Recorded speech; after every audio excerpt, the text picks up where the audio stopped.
Bonjour Sacha Ollier. Bonjour. Merci d'être avec nous dans les 4V ce matin, président de la commission des lois. Et c'est donc vous en partie qui allez réécrire ce texte de la loi immigration à partir de lundi 17h en CMP, en commission mixte paritaire. On va y revenir en détail. D'abord un mot de ce qui s'est passé lundi. Est-ce que vous avez compris? Est-ce que vous avez digéré cette motion de rejet? Vous vous êtes fait avoir, en fait, vous n'aviez pas envisagé que toutes les coalitions, les oppositions puissent se coaliser toutes comme ça? Nous, c'est sûr qu'on a compris ce qui s'est passé. Il y a eu une coalition de la gauche qui a rejeté avec la droite et l'extrême droite un texte qui était un texte revu de celui du Sénat. Donc la gauche a fait en sorte qu'il n'y ait pas de régularisation, qu'il y ait aujourd'hui une suppression de l'AME et qu'il y ait toute une série de dispositions qui sont difficilement acceptables pour l'ensemble des députés. C'est à partir de ce texte du Sénat que nous allons discuter. Et donc, il va falloir retrouver un accord avec les objectifs qui étaient clairs pour la majorité et qui le demeurent.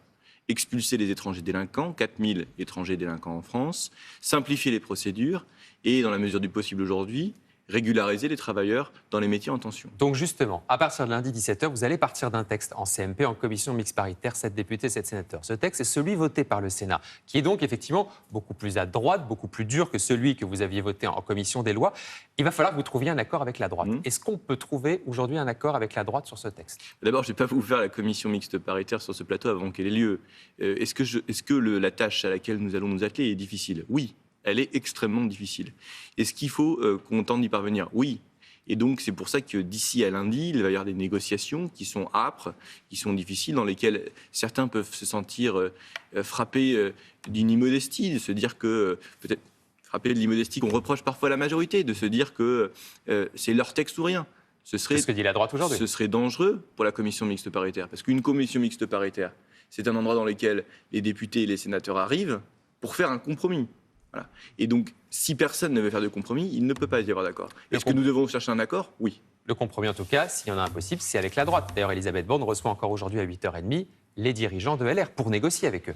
Il est clair aujourd'hui, vu la composition de la commission mixte paritaire, c'est-à-dire 5 députés de la majorité, 5 parlementaires de la majorité, 4 parlementaires du groupe Les Républicains, un centriste, et puis après on pourrait faire le détail de cette commission mixte avec notamment les socialistes, un France Insoumise et un Rassemblement National. Il est clair aujourd'hui qu'une majorité ne peut être trouvée qu'entre Renaissance et les Républicains. Donc effectivement, il va falloir y aller. Est-ce que c'est un handicap pour vous, qui représentez plutôt l'aile gauche de la majorité, de partir de ce texte du Sénat? Incontestablement.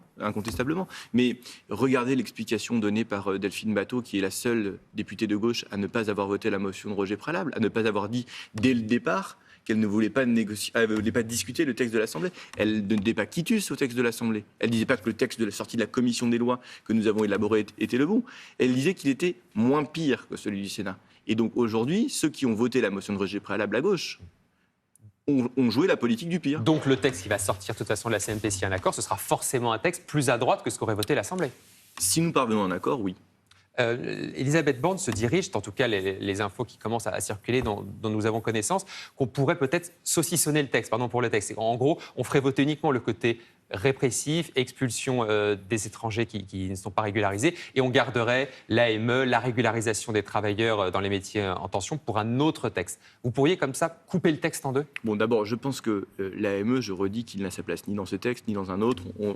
On en discutera en CMP, mais ça, c'est un des éléments. Pour vous, c'est pas négociable. L'AME doit être établie. Je crois que chacun des parlementaires a conscience que, quand bien même nous adopterions cette disposition, ce que je ne souhaite pas, elle serait incontestablement sortie par le Conseil constitutionnel. Est-ce que c'est le rôle du législateur de se reposer sur le Conseil constitutionnel pour réparer ces erreurs? Je ne le crois pas non plus. Ce que je veux vous dire par rapport à ça, c'est qu'aujourd'hui, il y a plusieurs hypothèses. Il y a l'hypothèse d'un texte du Sénat sur lequel on regarde article par article, et il y a l'hypothèse de conserver des dispositions qui paraissent essentielles aux Français, notamment sur les expulsions des étrangers délinquants pour protéger nos compatriotes, ou sur la simplification des procédures. Toutes les hypothèses sont sur la table. Et d'ici à lundi, ce qui fait très peu de temps pour les Français, mais en temps parlementaire, une infinie de possibilités et de temps. Je rappelle que la commission des lois s'était réunie plus de 48 heures pour examiner le texte. Ça fait beaucoup plus d'ici à lundi. Donc, on a aujourd'hui beaucoup de temps devant nous pour discuter un texte. Je ne peux pas, et j'invite chacun à ne pas faire la CMP avant qu'elle ait lieu. Parce que j'ai une modeste expérience de parlementaire. Je n'ai qu'une vingtaine de commissions mixtes paritaires CMP à mon actif. Mais je sais que lorsque on se prononce sur la CMP avant qu'elle n'ait lieu, généralement, ce n'est pas lui donner les plus grandes chances de succès. Et donc, quand vous voyez Bruno Le Maire dans le Figaro qui dit ce matin, en gros, la seule chance d'avoir un texte sur la loi immigration voté, c'est de reprendre en grande partie le texte du Sénat, vous lui dites, attendez. C'est exactement ce que je dis. Je dis, aujourd'hui, laissez travailler la CMP, ne faites pas la CMP avant qu'elle ait lieu, et donnez les chances aux parlementaires de s'entendre, faute de quoi, ils n'y auraient pas d'accord. Et pour le coup, je crois que ce n'est pas ce que les gens veulent. Sacha Houlié, si à l'issue de ce CMP, cette commission mixte paritaire, le texte penche beaucoup trop à droite, qu'est-ce que vous faites, vous, représentant de l'aile gauche? Mais c'est une vraie question aussi. Oui. Vous faites quoi? Vous votez non dans l'hémicycle quand le texte va revenir mardi prochain? Je crois que l'expérience de lundi nous montre qu'il ne faut pas brûler les étapes.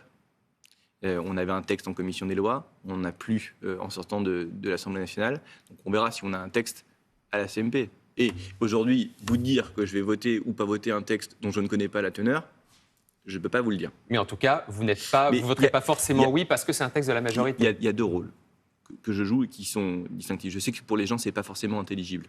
Il y a le président de la commission des lois qui préside la commission mixte paritaire, qui doit constater si oui ou non il y a un accord entre le groupe majoritaire à l'Assemblée nationale et le groupe Les Républicains majoritaire au Sénat sur ces textes. Ensuite, il y a le parlementaire lorsque le texte de la CMP sera connu. C'est deux rôles différents et je sais que ces deux rôles pourront être exercés de façon tout à fait différente. Donc vous pourriez effectivement valider le texte en tant que président de la CMP et avoir un autre choix dans l'hémicycle ensuite. C'est en tout cas un choix que je n'ai pas encore à faire puisqu'il n'y a pas encore de texte de CMP et qu'aujourd'hui le but, c'est de savoir si oui ou non on a un accord. Mais vous voyez le risque aussi, c'est que derrière, il y ait des frondeurs dans la majorité qui apparaissent. Des gens, effectivement, une partie, l'aile gauche peut-être, qui disent, bon, maintenant, nous, on ne soutient pas le texte souhaité par le gouvernement, voté par la commission mixte paritaire, et donc avoir une majorité qui se fissure. On va pas faire aujourd'hui des projections, de la politique fiction.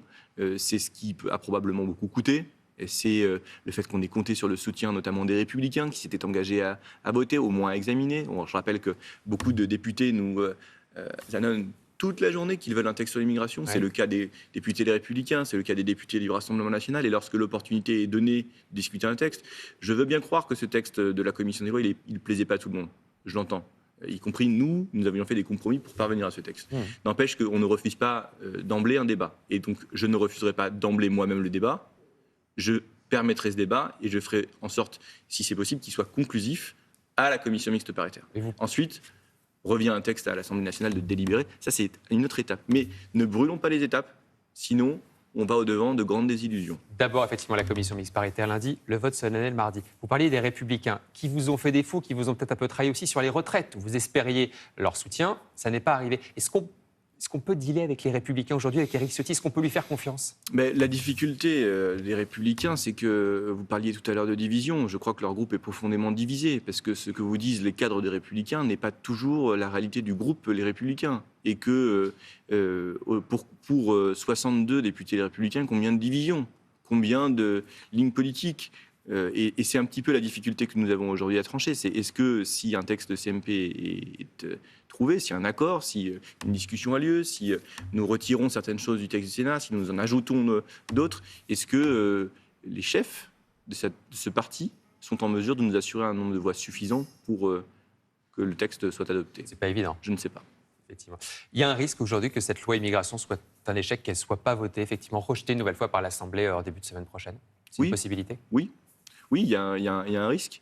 Et ce risque, c'est un risque aussi qu'il faut assumer devant les Français. Est-ce que c'est mon souhait? Non. Est-ce que c'est un risque? Oui. L'autre choix derrière, faute de majorité, là on serait au bout de la majorité relative, le président devrait peut-être dissoudre. C'est une éventualité à laquelle vous vous préparez? Alors, d'abord, le président de la République a affirmé à plusieurs reprises et de façon assez définitive, dans un dîner qui a eu lieu mardi, qu'il n'y aurait pas de dissolution sur ce texte. Je rappelle aussi que beaucoup de commentaires sont faits définitifs sur la façon de fonctionner de l'Assemblée nationale. Mais sur 56 textes que nous avons examinés à l'heure à laquelle je vous parle, 53 ont été adoptés sans 49.3, c'est-à-dire sans procédure de vote bloqué que nous connaissons, avec l'engagement de la responsabilité du gouvernement, et que le Parlement fonctionne bien mieux que ce qu'on veut donner à voir aux Français. Et que s'il y a parfois du théâtre, parfois des mauvais coups, parfois une opposition qui se dédouane de ses responsabilités, parfois une majorité qui veut avancer trop vite ou passer en force, ça peut être le sentiment que l'on donne aux Français.